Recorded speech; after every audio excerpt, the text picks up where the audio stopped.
All right, hey there everyone, it's Sarah DeHaven. I'm an astrologer and a psychic spiritual guidance counselor. I'm an associate member of the Evolutionary Astrology Network and a student of the School of Evolutionary Astrology. And today we're going to talk about Lucifer conjunct the moon's north node in Cancer, which is happening November 10th, give or take what time zone you're in, November 2019. Pretty big gate, I guess you could say, with regards to this energy.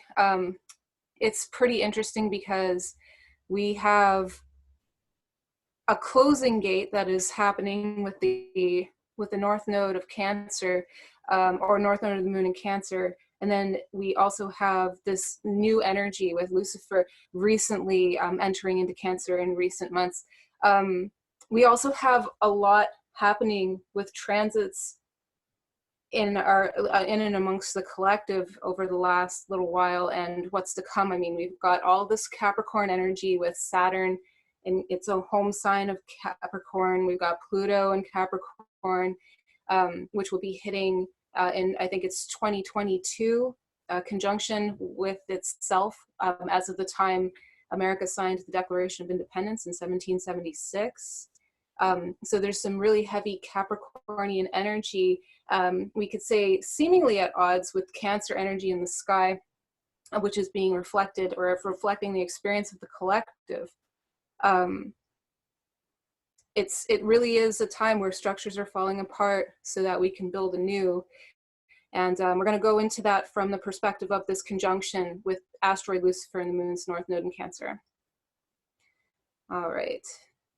And so I just want to be really clear. As I said, I am a student of evolutionary astrology. I'm also an independent astrologer. So the information that's going to be covered in this presentation is based on my perspective from that paradigm. And so that being said, what I'm about to present may not entirely align with traditional EA teachings. I don't profess to be a teacher of evolutionary astrology. I just want people to be clear on that. So I'm setting expectations, yeah? Okay, so here's what we're going to be covering in this hour. We've got the forces of separation and reunion. For those who are unaware, I just want to share briefly, Asteroid Lucifer depicts, well, really simply we could say it shows where evil appears in the chart, in our cognition. Even the archetype of Lucifer outside of astrology, it is the energy of the adversary, but it's also the energy of the light bearer. So in EA, as far as I know, Lucifer, Asteroid Lucifer, is also synonymous to some degree to what they call the forces of separation. So we're going to talk about that and the forces of reunion so that we can understand the whole concept of separation and reunion, which is the basis too, in a lot of ways, of the concept of Pluto from evolutionary astrology's perspective, from my understanding. Desire to separate from creator and the desire to return, and how that facilitates our evolutionary process. We're also going to talk about Asteroid Lucifer and the Lucifer archetype briefly, ways that it can express via the sign of Cancer, since that's where it's at this point in time, and also it's the focus of this presentation. We're going to talk about the moon's north node being in Cancer. We'll talk briefly about the node in general, just to define that as well. And then we'll be highlighting the conjunction between Lucifer and the moon's north node. What does that mean? How can we use that to our benefit, especially those of us, I mean, if you're watching these kinds of presentations, I don't want to presume, but I would hope at least so that you can get the most out of this information, that you're on a path of intentional evolution. So we're going to be looking at this conjunction from that perspective, so that we can understand how we can use this information to get awareness, or to gain awareness of what kind of experiences we're going to have now and going forward when this conjunction begins on the 10th of November, and then going forward from there. So of course, we're not just going to look at the conjunction, because a chart is a gestalt that gets a whole picture. So we're going to look at some key aspects that are also showing up in that conjunction chart. Oh boy, do I really wish that I could go through everything, because there's some really cool stuff in that chart. I mean, that north node of the moon is, it's not just conjuncting asteroid Lucifer, it's also conjuncting asteroid Wisdom, which is really interesting because asteroid Logos is also squaring that in Libra. I wish I could, let's just spend, I don't know, hours going into that, but we're going to look at the key aspects with some more, we could say, major planetary points and asteroid points in this chart, and also some dates to be mindful of in the future, since this is just the beginning of a cycle. There's some dates that I just wanted to mention for you to keep an eye out for in the coming months and years with regard to this cycle and how we can use it to our benefit. So yes, what is the returning force? I don't know why I did that with these slides here, these little points moving in succession. All right, so yes, like I was saying, if you want to understand what the returning force is, right, or the separating force, we need to also understand the returning force. And like I was saying earlier, when it comes to the concept of asteroid Lucifer, it does have a lot to do with the darkness within us, the desire to separate. If we think about ourselves like a child and the creator source as our parent, so to speak, like follow me here, I have a point. Eventually we want to leave home, we want to go out and we want to explore. So when you think about it, because I want to be really clear, like the whole concept of separation, like through Pluto, you know, in our evolution, through our soul's desire, it's not inherently a negative or evil thing to want to separate from source. But when we look into Lucifer, it starts showing us how it can kind of skew towards that paradigm of darkness without awareness, you know? And so the returning force is when we're ready to when we're ready to come home. And when I say home, what I'm talking about is returning to the truth of who we are. It's returning to integrity, to our spirit, to alignment with nature and natural law.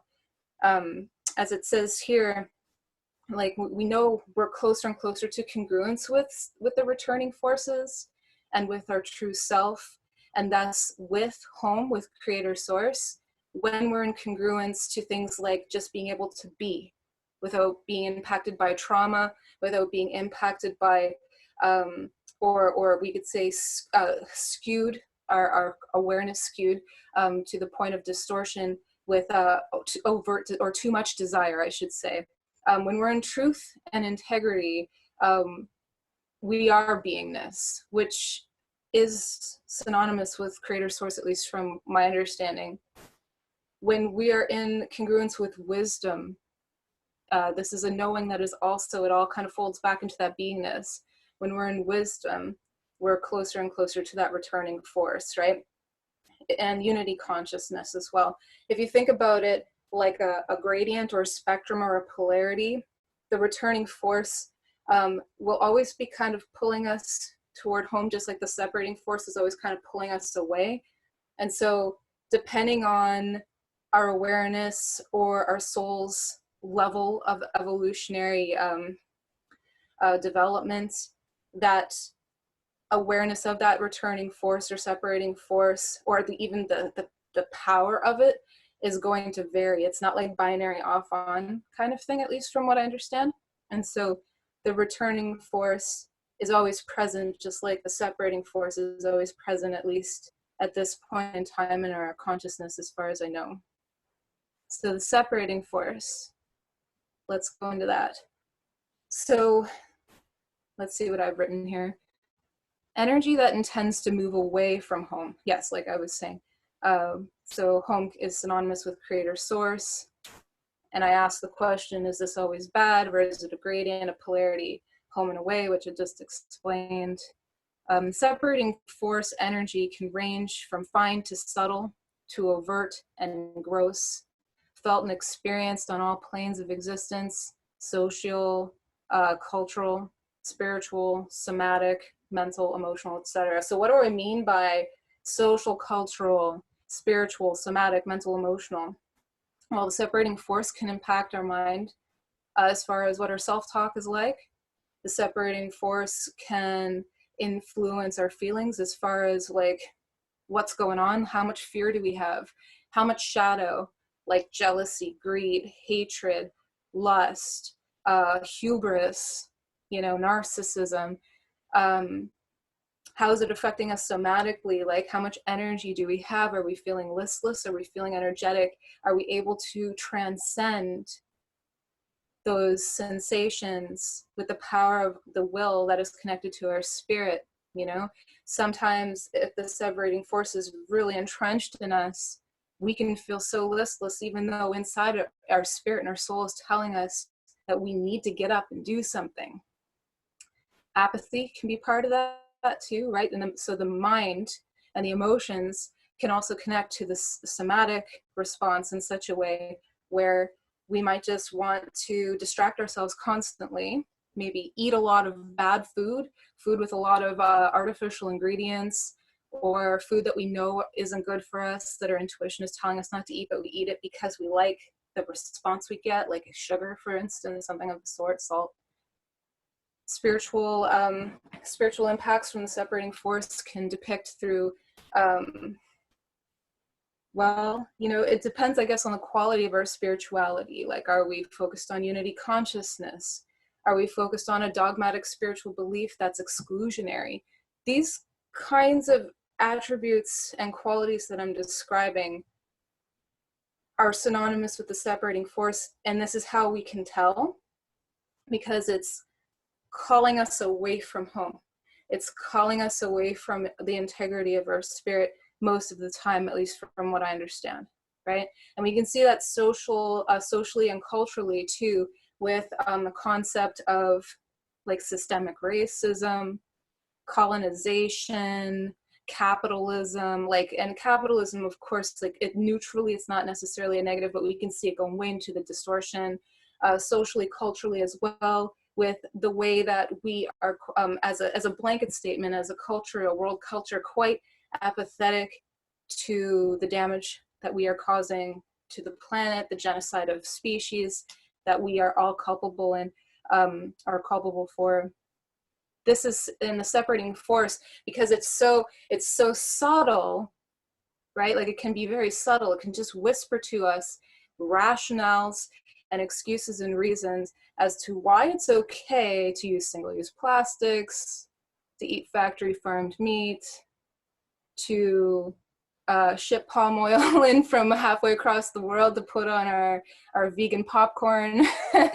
You know, like it can be very subtle, but it can also be very gross too, where, you know, it gives us the reason to feel that we need to kill others, to engage in war. And these are just some examples of how the separating force plays out. I could go into that forever too, but I don't want to spend too much time on it. So we can observe the separating force energy if we want to, you know, if we want to figure this out, catch these separating forces, how they're playing through us subtly, how we can see it in the world stage, whatever it is that your focus is on when it comes to this journey of evolution and this journey to return to our true selves. If you're studying astrology, highly recommend you look into Asteroid Lucifer. Look into planets that are in Scorpio, planets in the 8th house, and Pluto too, and then any aspects that are being made to Pluto, planets in the 8th house, and planets in Scorpio, and Asteroid Lucifer. So the Lucifer archetype, Lord of Lies, or the bearer/bringer of light. This is hugely debated in the occult community.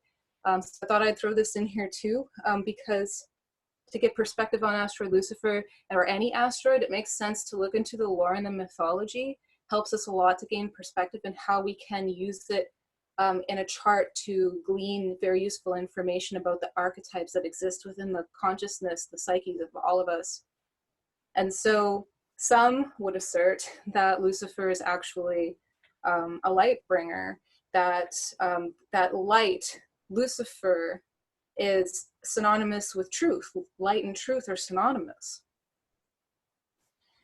And this makes sense because we also know, or at least from what I can tell and from what I've been learning as I study Asteroid Lucifer, if we make the willful choice to return to the truth of who we are, to be in congruence, like walk our talk from like, you know, our conscious, listening to our conscience, I should say, doing what our heart knows is right, and really being true to our inner knowing, which is synonymous with the returning force. When we're in that space, we can actually use the attributes of this Luciferian energy to our benefit, to really bear light and to be a beacon of integrity, which is taking that neutral energy of the asteroid Lucifer, archetype of Lucifer, and using our willful intention to transmute it into a positive vibrational energetic iteration.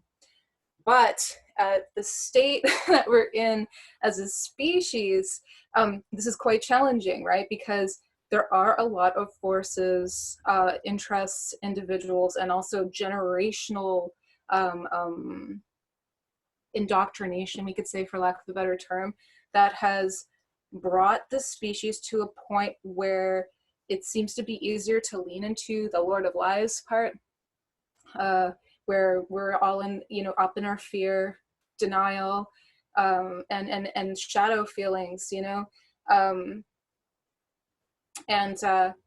it's almost synonymous with sleep. Like the force of evil is almost synonymous with the force of sleep, where it's easier to stay asleep. Like, Mom, I don't want to get up and go to school. I want to stay warm and snugly in my bed. I don't want to face the light of day and the cold, harsh truth outdoors. I want to stay asleep. It's more comfy. This, I feel, is kind of where we're still at to an extent, although, man, things are changing. So anyway, we're going to look into how we can use this archetype and use it to our benefit, so that we can contribute individually to the collective shift that's happening, whether we like it or not. Yeah. And hopefully we can expedite that change or improve the quality of that change, just by, you know, coming back into congruence with who we are, because that's really the key here. So here's a quick visual depiction of the separating and returning force via the Trinity. So you'll see on the left, we got shadow and separation, right? That's pretty obvious, pretty self-explanatory. Then on the far right, we've got light and reunion. Then in the center, you might be wondering, well, what the heck's this? The 0 point neutral observer, like, what is that? I bring this up because this is that 0 point neutral observer is the space that we want to be in, so that we have the, we could say, non-attached awareness enough to be able to see what is inside of us that is shadow, what in the physical world and in the social world is shadow, what is light within us, what in the physical social world is light, and then make a decision from our neutral observer point as to what direction we want to go in, right? Because you'll notice here it even says we always have the choice which direction we choose, even when we aren't aware we have a choice. And this comes back to the whole concept that there are no victims, which is a difficult pill to swallow, speaking personally. But it's true to some extent. And so the more that we can bring ourselves into that 0 point neutral observer point, where we can see reality clearly for what it is and not what we want it to be, then we can choose what direction is right for us. Because sometimes going into the shadow is appropriate for us at a specific point in our evolutionary development. Sometimes going into the light is where we want to go. Sometimes in order to go to the light, which a lot of us want to do, we're trying our best. We're doing our best. We want to see the world shift. We want to bring peace and harmony to the world. So we feel like we need to keep going to the light. But the thing is that in this reality of yin and yang, you know, forward, backward, sometimes we do need to go into shadow, separation, in order to get the perspective we need to go into light. And we can only really know what's right for us as far as our direction is concerned when we're in that 0 point, that neutral observer point. Otherwise, we're doing this blindly, and that will eventually get us where we want to go. But as humans, we have the capacity with our neocortex, you know, to be able to choose. We don't have to go about this blindly if we don't want to. All right. So yes, let's see here. Some ways asteroid Lucifer can express itself when in the sign of Cancer. I thought that might be good to look at since it is in the sign of Cancer here with this conjunction. So these are just some examples. There's a lot that we could look into. So I hope that these ones help spark your imagination so that you can see other ways yourself about how this, this energy could express itself through you, through others, through society. We can see paranoia of all kinds, right? Like, she's out to get me, he's out to get me. Oh, my husband wants to cheat on me, or I'm not good enough, and that person's going to try to take my job, or, you know, like these kinds of things. I don't know. We've got shutting down, closing off, staying in the comfort zone, right? Due to irrational fear of worthlessness or aloneness. This can totally happen with Cancer energy, and if it's under the influence of that separating force, especially that separating force is deeply in, you know, coming from deep traumas, generational traumas, systemic traumas, familial traumas, and even just like our own evolutionary blueprint in the life that we need to work through, like our karmic blueprint. We could see this this transit of asteroid Lucifer and Cancer triggering this kind of stuff, where we might not want to communicate with others. We might want to shut in and stay inside, metaphorically and literally. And the fears can be very real, but very irrational. Yeah, lashing out overtly and covertly. So like passive aggression and things like that can be a thing, especially considering, you know, that recent gate with, was it the new moon that had the square with Mars and Libra to Saturn? That's a, you know, pretty pivotal gate for us when we consider that November 10th is when we see this conjunction with Lucifer and the north node of the moon in Cancer, right? Like, it's none of these charts are an island. It's like a continuing cycle. So stunted emotional development, you might be noticing that you're kind of hitting a roadblock in your emotional development and refusing to grow up. It's in some sort of facet of your existence, of your journey. There might be an insatiable need from to get nourishment from others, right?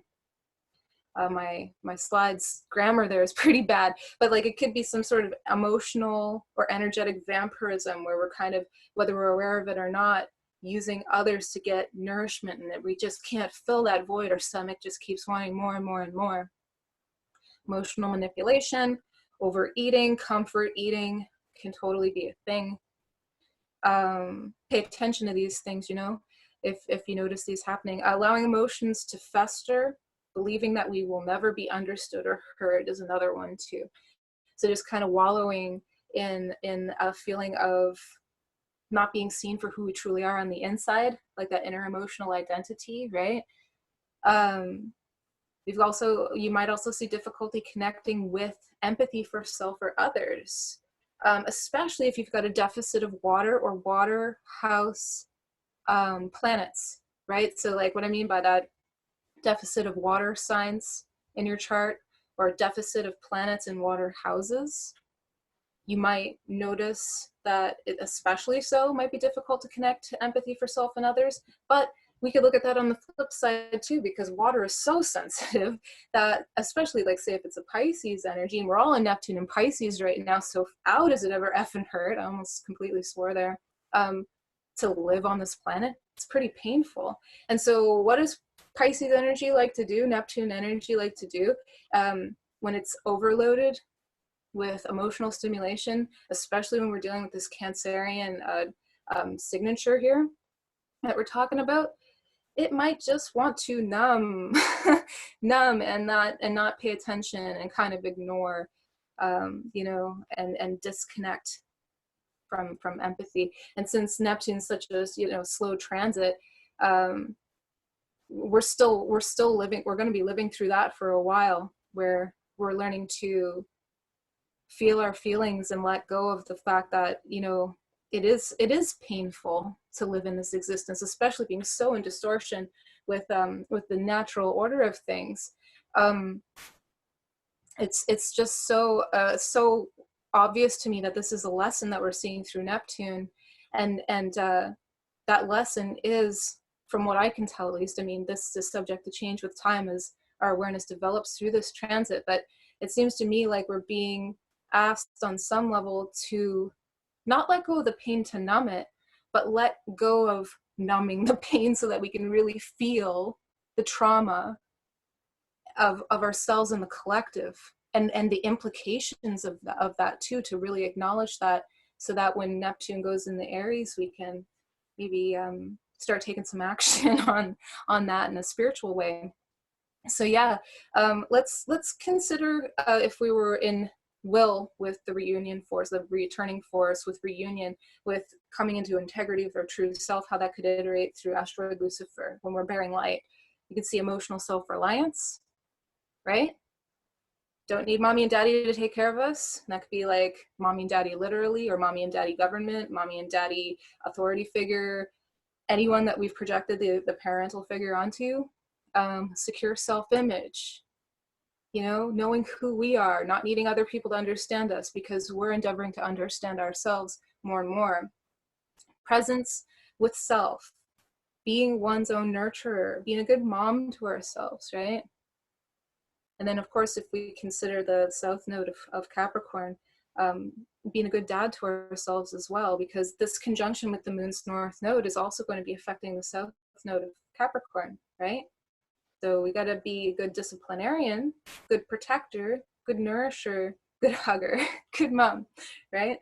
And we could see that, building that with when we're walking in that path of reunion through Asteroid Lucifer in Cancer.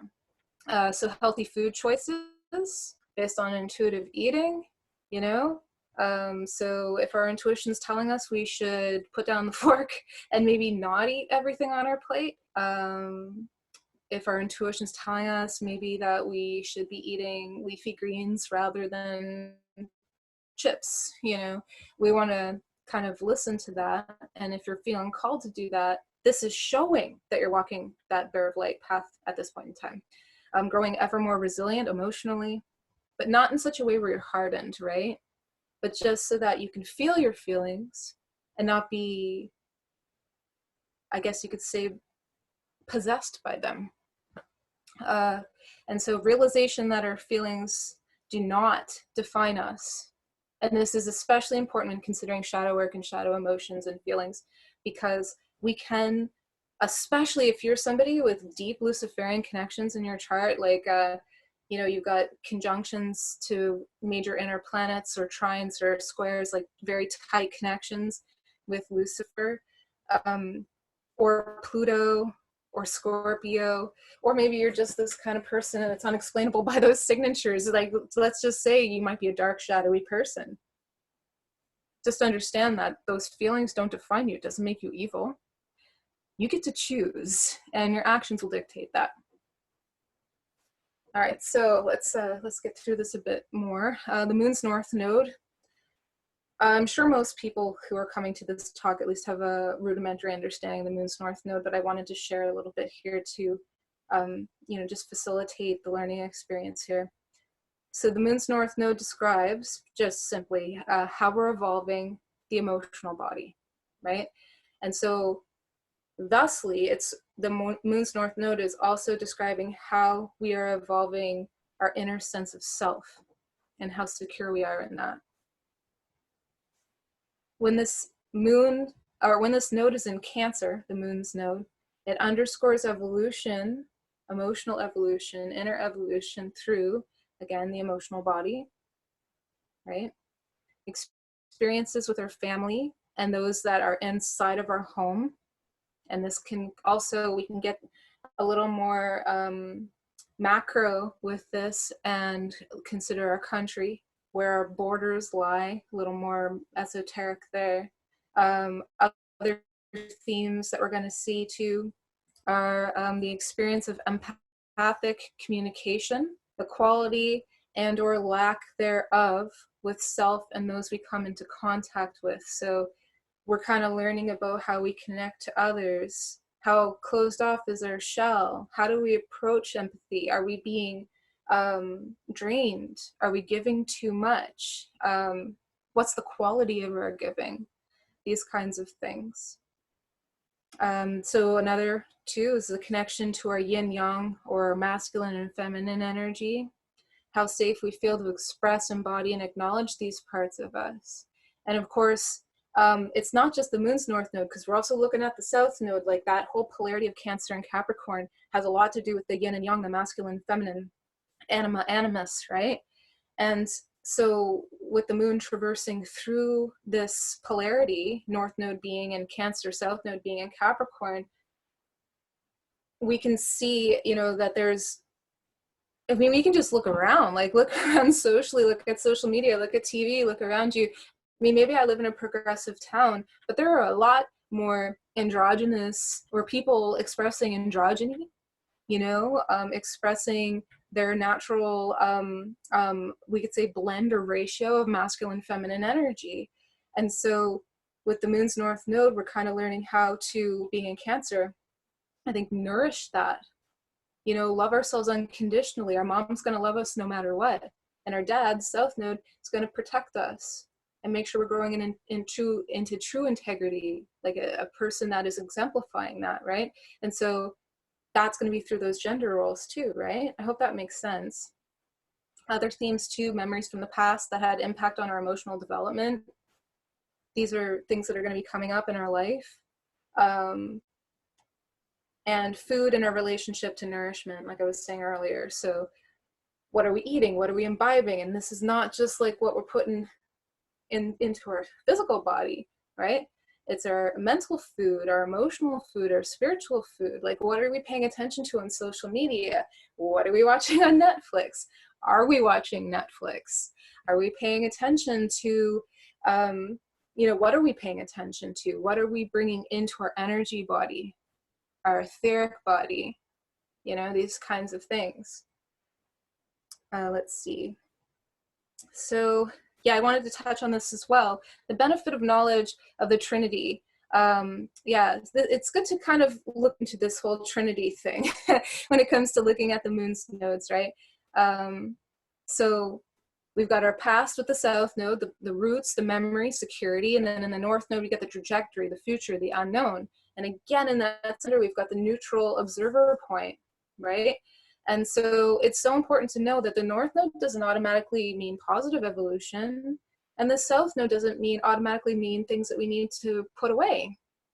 You know, I put this depiction here of the tree's roots in the south node graphic there, and the tree, you know, the top of the tree and the trunk of the tree in the north node, because it's all together, right? And so the quality of our root system is going to help determine how healthy of a tree we grow into. And so that 0 point, you'll notice there's that eye in the tree. It's because at that 0 point, if we're paying attention as a neutral observer, we can take any pain from the past and we can use that to grow to our best potential, and to also make sure that we're on the best possible trajectory, the most congruent trajectory with who it is that we are. And this can be applied, this graphic can be applied not just to the moon's nodes, but to any planetary nodes, yeah? So, yeah, screenshot that if you find value in it, yeah? All right, so let's get to the chart. I had some notes about what I wanted to talk about, I'm just checking. So we got the conjunction between Lucifer and the moon's nodes. So again, this is a seed of a new cycle here for Lucifer, because Lucifer will be moving past, well, at the moment it's actually retrograde, and it's going to be retrograde until I believe February.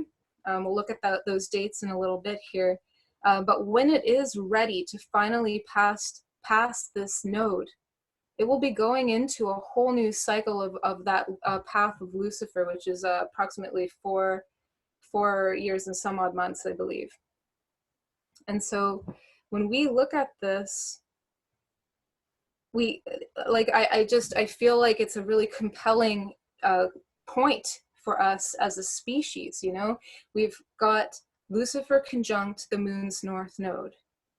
We're evolving our emotional body, which has experienced tremendous trauma. If we look at the past, the south node being in Capricorn, the south node of Jupiter being in Capricorn, the south node of Saturn being in Capricorn, Saturn coming into a conjunction with its own south node in Capricorn, Pluto in Capricorn, and recently conjuncting its own south node as well. You know, like, this depicts to me all this Capricorn energy. Why am I bringing this up? This depicts a crumbling of an old structure of the past, but at the same time, it's like a Stockholm syndrome kind of a situation, because although many of us can agree that the future, like the future that we want and the present that we want, is something that is, you know, more connected to nature, more connected to harmony with all people, fairness, natural law. I mean, at least the people who are watching this video, maybe not the consensus, but we can see with all this Capricorn energy that there's a very stiff and rigid past that we're coming from. And society, even now at present, with Saturn being where it's at, you know, we can see that there's a rigidity there. And it's been this way for some time, for a very long time. Society's been run by, for lack of a better term, a distorted, toxic, patriarchal paradigm that was built on just relentless condemnation, judgment, like I was saying, rigidity, appealing to authority above all else, but authorities that believe the ends justify the means, and there's not, you know, not much in the way of justice, true objective justice happening, but more like trying to climb to a mountaintop in the material realm at the expense of the rest of the family, Capricorn, Cancer. You know, so if we look at Asteroid Lucifer and the moon's north node in conjunction right now, like, what we're seeing is, well, I mean, especially if we consider Lucifer being the separating force, this is a tough time for us to kind of be alive emotionally. I can't speak to everyone's experience, but from what I can tell, we can see some real tension emotionally with regard to, you know, just this living life, living life emotionally these days is pretty difficult, you know, and we're being challenged for a reason. I mean, none of this stuff happens by accident, but yet the tension is so tight. And yet at the same time, again, like, we have to make a choice. We can't go backwards. We can't put the tree back into the seed, so to speak. We got to go into a different direction. And I'll hear people say they want to return to the past. They want to return to the way things used to be. Not everyone, but I've heard these kinds of things, and that's just not possible in this reality. We need to move forward. And so in order to move forward in a healthy way, well, you know, what we need to do, I mean, Lucifer here, this is a gate where we could go backwards. We could backslide, and some people will regress emotionally, close up, you know, do all of those shadow, you know, iterate those shadow descriptions that I spoke about a minute ago. But it would really be to our benefit to use this information and go into that neutral observer point that I was talking about and feel our feelings. This is how we get context into the Lord of Lies side of the Lucifer energy. We get to see where it's full of shit, where it's telling us that we need to be afraid of something, that something's not possible for us, that we're not good enough for whatever reason, that there's not enough to go around, you know, that we won't be safe if we try to move away from that Capricorn energy and come closer into our integrity as far as who it is we are. And if we look at the chart, it's so interesting because the moon itself in this chart is in Aries, right? And with the moon in Aries, that is about beingness. It is about truly living instinctively. And for Cancer energy to be able to do that, it needs to feel loved. It needs to feel supported. It needs to feel like it has enough. Maybe that trine that we can see with Jupiter to the moon in Aries right now at this point in time in this birth chart, so to speak, maybe that trine And it's a, if I'm looking at this correctly, this is a first quarter trine, so this is a full of ourself kind of an energy. Maybe that trine from Jupiter and Sagittarius is calling us to truly go toward natural law, toward the truth, as we're called to just be ourselves, to be in integrity with who we are, our own value system, our own belief system, more precisely. And to trust that, and that's a real sacrifice to make Neptune and Pisces, you know, conjunct Black Moon Lilith and Pisces. So there's all this confusion even about it. It's like we want to be free, we want to let go, we want to trust, but we're also scared shitless to do it. And yet we can see it in the chart here that this is how we quote unquote conquer the separating force energy so that we don't regress. It's all about coming to trust that we can just follow our heart, follow our instincts based on what our connection to natural law is, Jupiter and Sagittarius. And this is the perfect time to do it with this alignment. It's almost like luck is on our side, Jupiter trine the moon. And then we've got Eris right next to the moon, right? Oh man, like Eris, I mean, from what I understand, she's quite the shit disturber. But the funny thing is that for all the trouble that she caused, in the end, there were heroes that were born from her meddling, we could say. And so from what I understand, you know, Eris likes to tip the apple cart. She likes to cause trouble. And it's right next to our moon, so we may be being called to tip the apple cart, so to speak our truth, because there's that trine from Jupiter to Eris. Interestingly enough, this trine here is actually a disseminating trine, if I'm correct. I gotta double check my chart here. One sec. I'm not clear on that. Either way, it's a waning trine, right? And with a waning trine, so it's like a closing cycle trine, what we're seeing here from Jupiter to Eris, I mean, what we're seeing here is it's about getting our voice out there, speaking our truth, not to necessarily force feed our opinions down someone's throat, which could happen if we were in the separating force energy, if we're regressing into the past of our south node and that Capricorn energy, negative iterations of that Capricorn energy. We could try to force our opinions on the others with this kind of energy, try to, you know, like even physically with Aries energy, make people do what we think is right. But if we're in integrity with our spirit, integrity to natural law and the rhythms and the principles that govern our universe, this could actually be quite an inspiring time for us as far as being courageous to just be who we are. And if we want to see shifts in this world, which I feel most people do, most people don't want to live in strife and discord. They do want to live in harmony. You know, the best contribution that anyone can make is to come into alignment with who they really are, to release their traumas, to release their emotional baggage, and to really just allow themselves the space to be who they truly are. On an energetic level, this is how we contribute to the shift on the macro energetic level. Interestingly enough, though, when we look at this chart, you know, I mean, we can see challenges. We've got well, before I get into the Chiron asteroid, if you look right opposite of the moon, we can see Mars in Libra, which it's opposite the moon, but it's also ruling the moon, you know? And with this kind of signature here, what we're seeing is that we might want to go off and be ourselves and do our thing instinctively, right? Inside of ourselves, we even feel like that person collectively with this moon in Aries.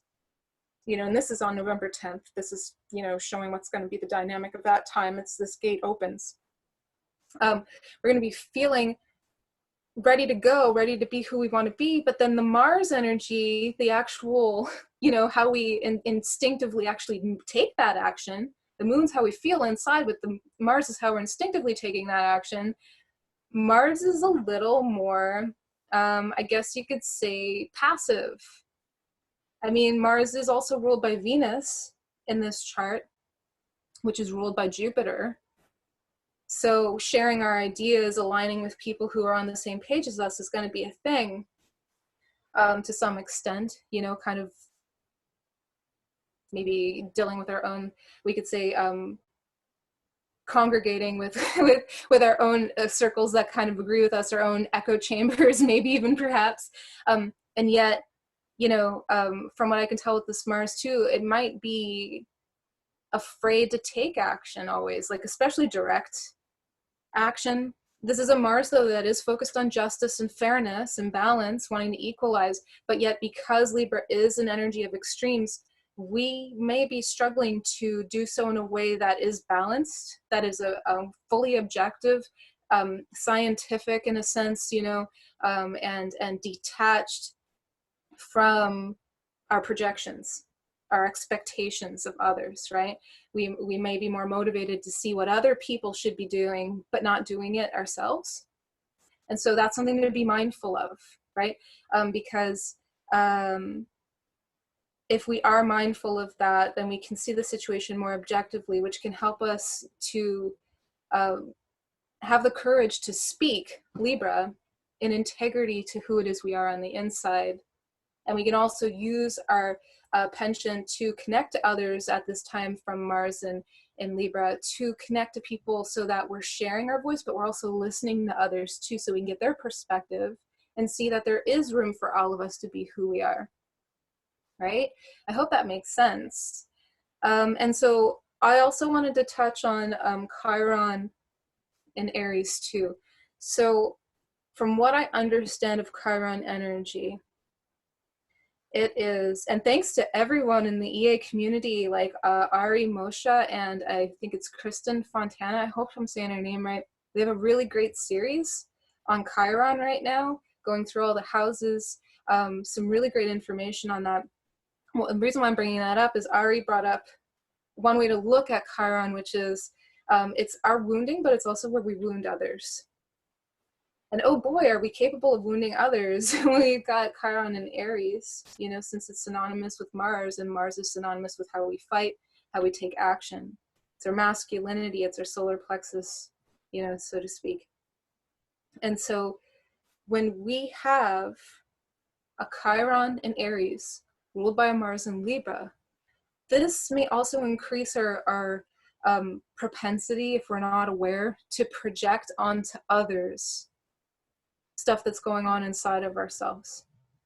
Like especially when it comes to our masculinity, we may, and when I say project, you know, I mean, we could be seeing people doing horrible things in the world,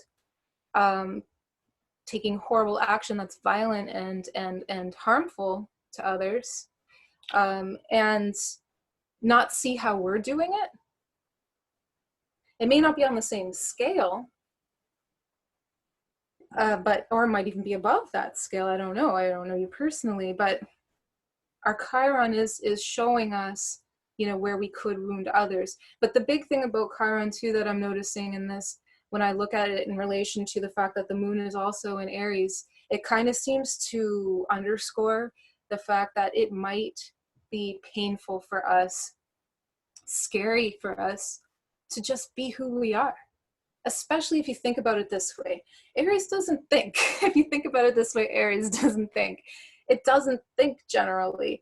It just takes action. It's self-initiating. It's also narcissistic. It thinks it's special. It has a special destiny, it thinks, you know? And it wants to fight for that. It wants to win. Now, this is not something that everyone wants to admit, especially if you think about where we're at right now socially with regard to the concept of masculinity. The masculine energy is being highly feminized. It's kind of going way distorted into the feminine polarity. Not necessarily like objectively, completely a bad thing, because there are benefits to that. But it's also happening in such a way where courage to take action seems to be less, a willingness to just do things without asking permission. Consent culture seems to be such a huge thing, you know, asking permission to do every little thing. Aries doesn't want to ask for permission, you know? Aries just wants to do. And so with this society, again, Capricorn energy, right? Being of a mind, especially, you know, with all this Cancer North Node energy, being of a mind of you know, this, it's like there's this caring aspect to it, trying to care for our masculinity, but in a way that's made it too gooey and too soft. And if we want to say, speak up, do something, that if we take a minute to consider it with our Mars in Libra, you know, sit there vacillating over what action we're going to take, we may see that others, Libra, again, may not approve, and so we might hold back. We may not want to do a thing that we want to do. And this also promotes more of this Lucifer separating force, lack of security. You know, no one's going to understand me. No one's going to love me if I do this. I might be ostracized. Oh my God, you know, like kicked out of the tribe, which is a fate worse than death to our limbic system, right? We can come up with all sorts of fears and rationalizations for why we don't want to take action, but that anger and that need to take action goes somewhere in our system. And this can cause all sorts of health problems, mentally, emotionally, physically, spiritually. And so with this gate starting, I believe that this is important to pay attention to, because where we're at right now, especially with the recent new moon in Scorpio, and today being the beginning of Mercury retrograde in Scorpio as well, like we're at a point in time right now where it is time to let go of that stuff so that we can facilitate and maximize our output. Can you tell I'm a Capricorn? Maximize our output when it comes to our transformation process, you know? And there's a lot of stuff we can let go of that is just irrational fear.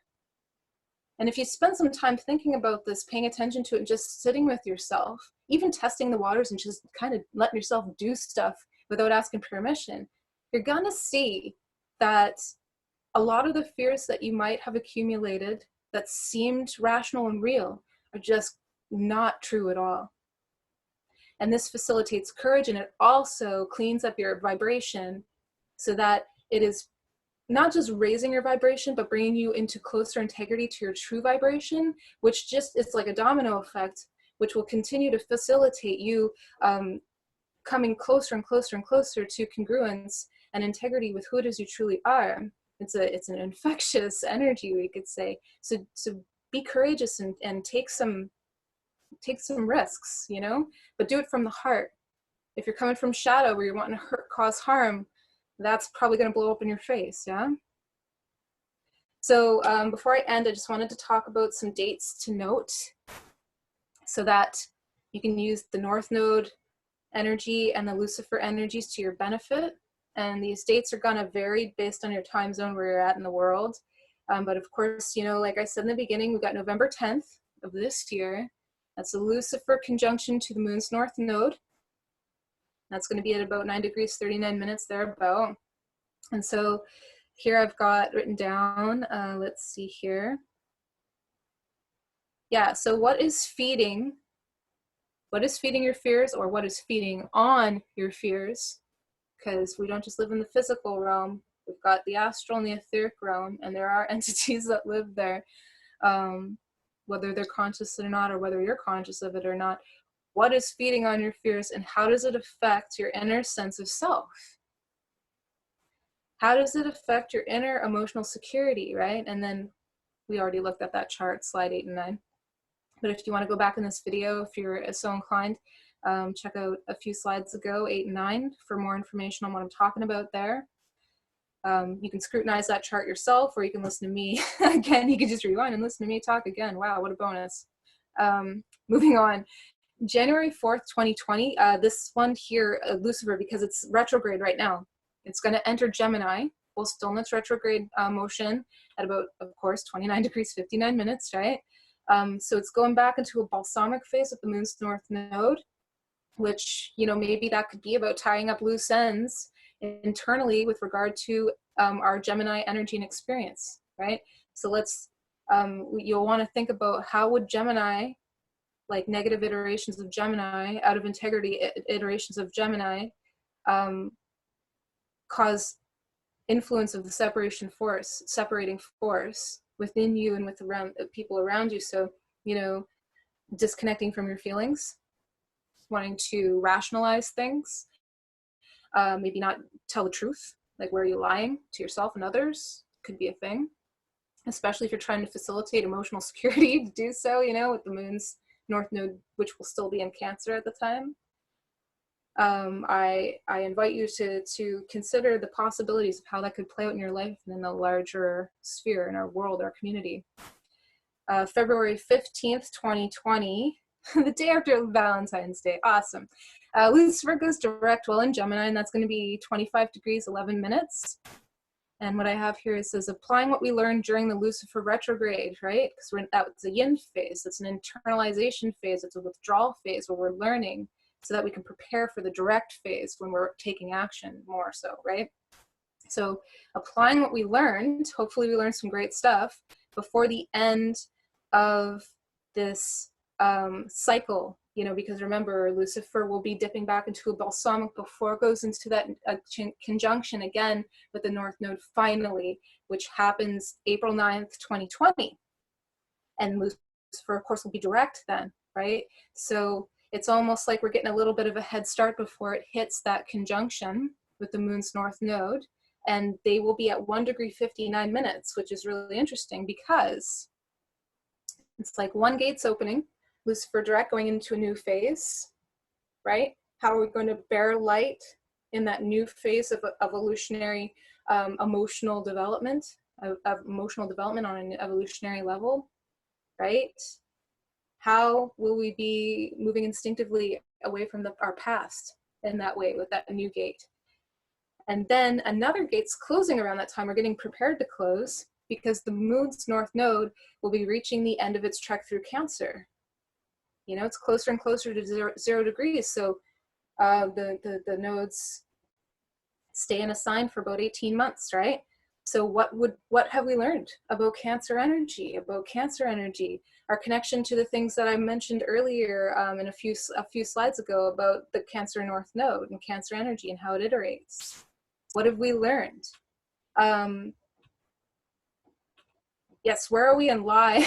This is a very strange sentence there. Where are we in lie or truth regarding these lessons? And that's the thing. We want to just find out, where are we lying to ourselves, Lord of Lies, and where are we in integrity and in truth with regard to those North Node Cancer lessons over 18 months, with Lucifer being at the, like in that conjunction at the close of the Cancer North Node trek through Cancer, or the moon's North Node trek through Cancer, I should say, with Lucifer being conjunct so close to the end of that. Clearly, if we were to think of this like a play, we're at the third act, you know, and yet there's still loose ends to be tied up here. So those loose ends will largely be, from what I can tell, at least what could be most benefit to us is evaluating from a very honest point of view about what we've been learning over these 18 months, maybe where we've been stagnating, where we've been refusing to grow, and so that we can embrace the reality, not to condemn ourselves, but to embrace the reality so we can use that data to move forward in closer integrity to where it is we want to grow, who it is we want to grow into.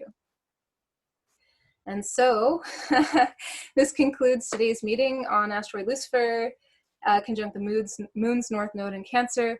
Very much to my chagrin, because like I said, there's so much in this chart. I urge you to check, if you're into looking at these kinds of charts, pull up the moon's North Node conjunct Lucifer, November 10th. Maybe plug in Asteroid Wisdom and Asteroid Logos, and blow your mind, because there's some really interesting stuff going on with those asteroids as well. And so, yeah, I'm Sarah DeHaven. Check out my social media if you want to check out my work. I usually have a lot to say about astrology, the occult, the state of the world, developing self-gnosis, and personal evolution, self-determination. If you're into those things, hit up my social media. and check out my website, add up guidance for my services. And that's all for today. Thank you so much for being here. Just want to check very briefly. I think we're at time, but I just wanted to see if anyone who was present had any comments or questions.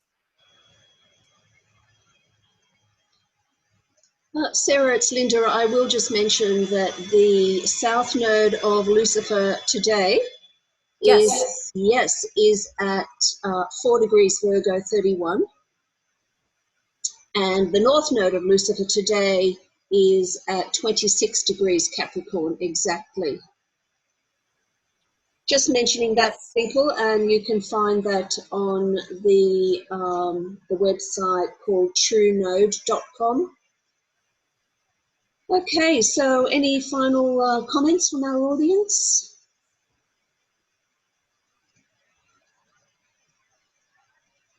Okay, Sarah, thank you so much. That brings us to the end of your meeting. Looking forward to catching you next time. Thank you from all of us. Bye for now. Thank you.